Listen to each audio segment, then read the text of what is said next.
여러분 안녕하십니까. 7월 14일 주일 넘치는 우리 교회 매일 묵상 시작하도록 하겠습니다. 오늘 본 말씀은 예레미야 32장 16절부터 25절까지 말씀입니다. 어제 아나돗의 밭을 사는 이야기를 통하여서 하나님께서 이스라엘을 회복시켜 주실 것을 말씀해 주셨습니다. 근데 예레미야는 이 하나님이 아나돗 밭을 사라고 한 이 일들을 100% 정확히 다 이해하지 못했나 봅니다. 오늘 그 얘기를 하는데요. 그러니까 그 예레미야가 그 말씀을 듣고 밭을 샀지만 깨닫지 못했다라는 것이 솔직히 얘기하면 저는 좀 위로가 됩니다. 왜냐하면 저도 말씀을 읽고 묵상하면서 이걸 다 못 깨닫는데 다시 깨달을 수 없겠죠, 사실은. 예레미야도 그랬다는 사실이 조금 위로가 됩니다. 물론 예레미야는 이제 이후에 하나님의 또 말씀을 듣고 다 이해하고 무슨 뜻인지 알게 되죠. 아마 우리도 똑같은 걸 겁니다. 그 말씀을 받았을 때, 그 말씀이 내 귀에 들렸을 때, 이거 뭐지? 왜 이렇게 하시지? 이건 무슨 의미지? 이렇게 할 거란 말이에요. 그런데 시간이 지나고 하나님께서 차근차근 우리에게 알려주신다는 겁니다. 어떤 의미에서 이 예레미야가 그것을 이해하지 못했다고 하는지 한번 살펴보고자 합니다. 먼저는요, 이 예레미야가 자신의 슬픈 감정을 하나님께 이야기합니다. 하나님, 저 지금 매우 슬퍼요 라고 이야기를 하거든요. 그 이야기의 핵심 중심은 뭐냐면 하나님은 못하실 것도 없고 하나님은 능하신 분이고 하나님께서 우리를 여기까지 인도해 주셨는데, 근데 문제는 뭐냐면 이스라엘 백성들이 하나님 앞에 범죄함으로 말미암아 그 심판이 우리들에게 임하였습니다 라고 이야기하는 겁니다. 하나님이 우리에게 보여주시는 가장 보편적인 이런 성품들을 이야기하는 거죠. 하나님께서 모든 것을 지으시고 하나님께서 모든 것들을 다스리시고 하나님께서 모든 것들을 인도하시는 줄 여러분들은 믿으십니까? 예, 저는 그걸 믿습니다. 하나님이 저의 모든 삶의 순간에 관여하시고 우리 교회에 또 우리 성도들에게 관여하셔서 하나님의 인도하심을 따라 살게 하신다라고 저는 믿습니다. 오늘 뭐라고 이야기하냐면 19절이요. 주는 책략이 크시며 하시는 일에 능하시며 인류의 모든 길을 주목하시며 그 일과 그 행위의 열매대로 보응하시나이다. 이렇게 이야기합니다. 하나님께서 인류의 모든 길을 알고 계시고 인도하시고 보호하시고 보응하신다고 하십니다. 뿐만 아니에요. 21절에 주께서 표적과 기사와 강한 손과 표심팔과 큰 두려움으로 주의 백성 이스라엘을 애굽 땅에서 인도하여 내시고 이렇게 얘기하셨어요. 하나님께서 뭘 갖고 계세요? 표적과 기사와 강한 손과 표심팔과 큰 두려움 이렇게 얘기하거든요. 하나님의 능력이잖아요. 하나님의 능력을 가지고 이스라엘 사람들, 포로로 잡혀 있었던 이스라엘 사람들을 애굽에서 인도하여 내셨다라는 겁니다. 저는 하나님께서 이 모든 것들을 하셨습니다 라고 고백하는 이것이 신앙이라고 생각합니다. 어쩌다 보니 우연히 재수가 좋아서 하다 보니 이게 아니라 하나님께서 나의 걸음걸음 하나를 다 인도해 주시고 나의 상황을 다 하나님께서 섭리하고 관리하고 도와주신다라고 고백하는 것, 이게 믿음이라는 것이죠. 사람들은 어떤 좋은 일이 생기면 재수가 좋아서 이렇게 얘기합니다. 제가 목사잖아요. 근데 교회 성도들이나 청년들이 저한테 와서 이렇게 얘기할 때가 있어요. 목사님, 제가 오늘 재수가 좋아서요. 이렇게 얘기하는 거죠. 그리고 저는 뭐라고 합니다. 재수가 좋은 게 아니라 하나님의 인도하심이라고. 그럼 이제 그제서야 하나님이 도와주셔서요. 이렇게 얘기하거든요. 여러분, 우리는요. 재수가 좋은 게 아니에요. 행운이 있는 게 아닙니다. 하나님께서 그 일을 만드셨고 하나님께서 그 일을 행하셔서 우리가 그 일을 맞이하게 된 겁니다. 좋은 일만 그러느냐? 아니요. 나쁜 일도 똑같습니다. 하나님께서 우리를 그 일을 막아주시기도 하시고 때로는 실패하게도 하시고 때론 글들로 인하여서 실망하게도 하십니다.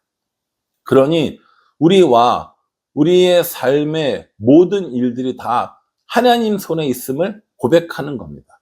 예레미야도 오늘 그걸 고백했거든요. 하나님께서 크신 팔과 펴신 팔과 능력과 권능으로 우리를 애굽에서 여기서 인도해 주셨습니다. 라고 이렇게 고백을 했어요. 그런데 하나님의 능력과 하나님의 인도하심 그 다음에는 뭐냐면 이스라엘의 죄악이 있다라는 겁니다. 23절에 보면요. 그들이 들어가서 이를 차지하였거늘 주의 목소리를 순종하지 아니하며 주의 율법에서 행하지 아니하며 무릇 주께서 행하라 명령하신 일을 행하지 아니하였으므로 주께서 이 모든 재앙을 그들에게 내리셨나이다 라고 얘기합니다. 하나님께서 인도해 주시고 하나님께서 보호해 주시고 하나님께서 함께 해 주셨는데 이스라엘 백성들이 그것을 모르고 어떡합니까? 하나님을 떠나는, 하나님의 말씀을 어기는, 순종하지 않는 이스라엘의 죄악된 모습을 보여주고 있다라는 겁니다. 예레미야는 이게 슬픈 거예요.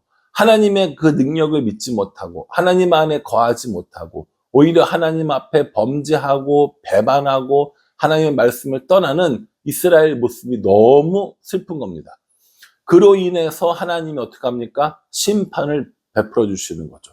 능력이 하나님이시지만 이스라엘이 하나님께 범죄했습니다. 그리고 심판이 임하게 되는 겁니다. 24절 보세요. 보옵소서 이 성을 빼앗으려고 만든 참호가 이 성에 이르렀고 칼과 기근과 전염병으로 말미암아 이 성이 이를 치는 갈대아인의 손에 넘긴 바 되었으니 주의 말씀대로 되었음을 주께서 보시나이다. 칼과 기근과 전염병으로 이 성을 치는 갈대아인, 이게 누굽니까? 이게 바벨론이거든요. 칼과 그리고 기근과 전염병으로 치는 이 갈대아인의 손에 이 성을 넘기셨다는 거예요. 이게 뭡니까? 하나님의 심판이라는 겁니다. 여러분 이건요 예레미야에게 그리고 이스라엘 백성들에게만 해당되는 이야기가 아닙니다. 오늘날 우리 개인에게도 똑같이 해당되어지는 문제라는 겁니다. 우리도 여전히 하나님의 인도하심, 하나님의 능력 안에 거하고 살고 있습니다. 여전히요. 그런데 이스라엘과 같이 범죄하는 삶으로 인하여서 우리도 하나님의 심판에 받게 되는 겁니다. 이게 너무 슬프다는 거죠. 그래서 이 예레미야가 뭐라고 고백하냐면 25절이에요. 주 여호와여 주께서 내게 은으로 밭을 사며 증인을 세우라 하셨으나 이 성은 갈대아인의 손에 넘기신 바 되었나이다 라고 이렇게 얘기합니다. 요거요 요걸 보고 예레미야가 하나님께서 이 밭을 사라고 한 이유를 아직까지 깨달았지 못했구나 라고 하면서 괜히 마음속으로 흐뭇했다 이 이야기입니다. 이렇게 심판이 임한 이때에 은을 주고 이 밭을 사는 게 무슨 의미가 있습니까? 하나님께서 이 성을 지금 갈대아인의 손에 바벨론의 손에 넘기지 않았습니까? 그러니 우리에게는 지금 아무런 소망이 없습니다. 그렇기 때문에 내가 슬픕니다. 라고 고백하는 겁니다. 오늘 이 예레미야의 고백은요, 사실은 하나님의 이런 뜻을 정확히 다 몰랐기 때문에 라고 이해할 수 있습니다. 그러니까요, 예레미야만 그래요? 우리도 똑같다니까요. 우리도 지금 우리에게 이 당하는 여러 가지 고난들 혹은 심판들 혹은 말씀을 들었는데 깨닫지 못하고 받아들이지 못하는 그 모든 것들 그럴 수 있다니까요. 그러나 하나님께서 우리에게 알려주시고요. 여전히 하나님께서 우리를 인도해 주시고 여전히 하나님이 우리의 인도자가 되어 주신다라고 약속하셨어요. 우리는 그걸 믿기 때문에 여전히 신앙생활을 할 수 있는 겁니다. 여전히 하나님을 구할 수 있는 겁니다. 사랑하는 성도 여러분, 몇 가지 우리가 묵상해 볼 만한 것들이 있어요. 하나님이 우리의 왕이 되시고 하나님이 우리의 주인 되시고 하나님이 우리의 인도자가 되신다는 걸 여러분들이 인정하십니까? 저는 그렇게 인정하며 살겠습니다. 또 그럼에도 불구하고 이스라엘이 범죄한 것처럼 우리도 범죄하고 있습니까? 예. 하나님 말씀에 불순종하고 하나님과 동행하지 못하는 죄를 분명히 짓고 살고 있습니다. 이것에 대해서 하나님의 심판이 있다고 여러분 인정하십니까? 예. 하나님께서 사랑하는 백성을 징계하시고 심판하셔서라도 다시 돌아오게, 다시 회복되게 하려고 하신다는 겁니다. 그러니까 우리는 지금 그 어딘가에 있어요. 우리가 지금 믿는다고 고백한 그 어딘가에 있다고요.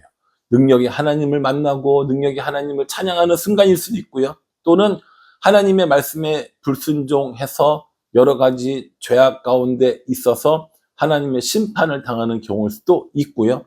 또 어떤 사람은 그 시간들이 다 지나고 다시 하나님으로 인하여서 회복되어지는 은혜를 누리고 있는 사람들도 있을 겁니다. 그러니 여러분, 신앙생활을 단순하다고 생각하지 마십시오. 내가 잘 되면 하나님이 있고 내가 잘못되면 하나님이 없는 것도 아닙니다. 나의 잘됨과 나의 잘못됨은 상관없이 여전히 하나님은 우리 하나님입니다. 그래서 잘 될 때도 하나님을 부르고 잘못되었을 때도 하나님을 부르고 옳은 길을 갈 때 하나님과 동행하며 잘못된 길을 걸어갈 때 하나님께로 돌아오는 삶, 이것이 우리들의 신앙생활이라는 겁니다. 오늘 예레미야는 아직까지는 이 말씀이 이 아나돗의 밭을 사는 것들이 어떤 건지 몰라서 슬프다고 애통하다고 이야기했지만 결국 이 예레미야는 다시 하나님의 말씀으로 회복되어질 것입니다. 우리도 다 깨닫지는 못하지만 다 이해하지는 못하지만 왜 이런 일이 생겼는지 모르겠지만 여전히 우리에게 하나님이 우리의 왕이시고 주인이시고 인도자라는 것을 고백하며 살아갈 때 하나님의 회복을, 하나님의 구원을 경험하게 될 것입니다. 오늘 주일입니다. 오늘 함께 모여서 예배 드릴 때 이 하나님을 노래하고 이 하나님을 찬양하고 이 하나님과 함께 살아가는 것, 이것이 우리들의 모습이어야 한다라는 것이죠. 오늘 이 말씀을 통해서, 오늘 또 예배를 통해서 하나님이 우리 하나님이심을 기억하고 그 하나님과 날마다 동행하는 삶을 살아가는 우리 모두가 되기를 주님의 이름으로 축복합니다. 기도하겠습니다. 하나님, 하나님의 능력으로 우리를 인도하시고 보호하시고 우리에게 승리를 주셨음에도 불구하고 우리는 여전히 이스라엘 백성과 같은 죄악을 저지릅니다. 하나님의 심판과 징계를 받을 때가 있습니다. 그러나 그러한 심판과 징계 가운데도 여전히 다시 우리를 회복시키시는 분은 하나님이심을 기억하며 살아갈 수 있도록 도와주시옵소서. 예수님의 이름으로 기도합니다. 아멘. 네, 여러분 이 말씀 기억하시면서요, 여전히 우리를 인도하시고 회복하시는 하나님과 함께하는 주일이 되기를, 우리들의 삶이 되기를 간절한 마음으로 기도하겠습니다. 감사합니다.